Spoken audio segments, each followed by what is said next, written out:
राम राम किसान वीरों, स्वागत है आपके अपने चैनल A2XYZ फार्मिंग चैनल पर। मेरा नाम है कमल और आज हम जिस विषय के बारे में चर्चा करेंगे उससे पहले आपसे विशेष रिक्वेस्ट के साथ हम बात करते हैं कि आज इस वीडियो को और इस चैनल को माध्यम से अगर आपको अच्छी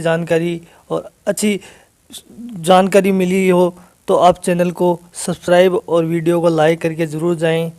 तो किसान वीरों, आज की इस वीडियो के अंदर हम जो फरवरी माह के अंदर जो की जाने वाली जो फसल है, फरवरी माह के अंदर जो बागवानी की जो फसल है, जो सब्जियों की जो फसलें हैं, उसमें से जो मेन जो कद्दूवंशी फसल है उसके बारे में हम चर्चा करेंगे।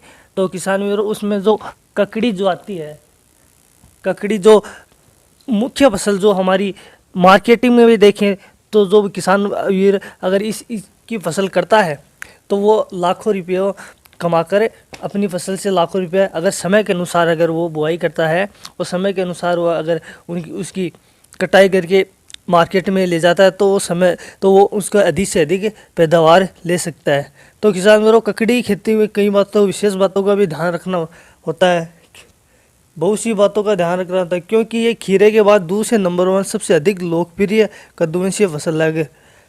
तो ककड़ी की ये कम लागत में मुनाफा भी दे सकता है। हमारे देश में लगभग सभी क्षेत्रों में इसकी खेती की जाती है। किसान वीरों, गर्मियों का मौसम अभी अपनी चरम पर पहुंचा रहा है। जैसे बाजार में इसकी मांग बढ़ती जाएगी तभी इसको वैज्ञानिक विधि द्वारा अगर खेती की जाए तो आपको डबल मुनाफा देकर जाएगा ये आगे से आगे।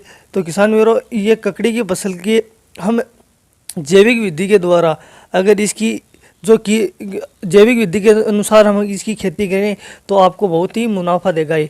तो इसकी तो बात करेंगे साथ ही में कि इसका जो मूल जो कौन सा बीज आता है, ककड़ी का सबसे अच्छा बीज कौन सा है, उसके बारे में भी हम चर्चा करेंगे। तो पहले बात करते हैं कि अगर जैविक विधि से अगर हमारी खेती की जाए इसकी, तो उसके लिए आपको क्योंकि नॉर्मली जो एमओपी है या फिर एनपीके जो भी है, उनका जो नॉर्मली ये जो तत्व हैं वो उनसे प्राप्त हो जाते हैं, जबकि हमें बाहर से इनको डालने की आवश्यकता नहीं होती है। तो किसान वीरों, अगर आप यहाँ से इसको डालते हो तो ये ऊपर से आपकी ज़मीन के अंदर नहीं होंगे तभी आप डालें, नहीं आप जैविक विधि से ककड़ी की खेती कर सकते हैं। ककड़ी का जो हाइब्रिड जो बीज है उसको आप अगर ख़रीदना चाहिए तो आपको लिंक डिस्क्रिप्शन में मिल जाएगा, वहाँ से आप खरीद सकते हैं।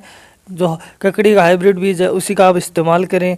तो किसान वीरों, ककड़ी की हाइब्रिड बीज की तो हुई बात, कौन सा हाइब्रिड है वो आपको स्क्रीन को देखने को मिलेगा। तो किसान वीरों, अगर हमारी खेती के अंदर अगर पूर्णतः पोषण तत्व नहीं है और हमने ककड़ी की फसल बो दी तो इस सिचुएशन में अगर कौन से तत्व डालें ताकि हमारी पैदावार बढ़ सके और पैदावार कम ना हो सके। तो किसान वीरों, जो मैं आपको जो बता रहा हूँ वो तत्व अगर आप ककड़ी की जो फसल बा दी है और बागवानी कर दी है तो उस वक्त उसके पश्चात अगर आप डालते हो तो बहुत ही आपको फ़ायदा मिलेगा। तो किसान वीरों, यूरिया की मात्रा आप 90 kg रखें और एसएसपी जो है वो 120 kg प्रति एकड़ के अनुसार रखें और एमओपी है वो 35 kg। ये तीनों चीज़ें मिलाकर आप जो पहली बार इनके जो जड़ों में डाल दीजिए। अगर आप 1 एकड़ में अगर कर रहे हैं तो आप इसके लिए बेहतर से बेहतर ये आपके लिए पोषण तत्वों को भरपूर मात्रा में पोषण तत्व मिलेंगे, तो ये आप डाल दीजिए और पानी सिंचाई कर दीजिए। तो आपकी ककड़ी की फसल में तो नॉर्मली जो पोषण तत्वों की आवश्यकता है वो इससे प्राप्त हो जाएंगे। तो किसान वीरों, आज के इस प्रसारण के अंदर हमने बात की ककड़ी का जो हाइब्रिड जो बीज है उसके बारे में बात की। ककड़ी की फसल के लिए जैविक विधि के अगर हम तरीके से कैसे करें तो जैविक विधि के बारे में भी हमने कुछ हद तक चर्चा की और साथ ही में ककड़ी के अधिक पैदावार के लिए कौन से पोषण तत्व है वो डालें उनके बारे में भी हम चर्चा करी। तो किसान वीरों, आज के इस प्रसारण के अंदर अभी तक इतने ही। तो मिलते हैं हम अगले प्रसारण में, तो तब तक के लिए खमागणी, राम राम।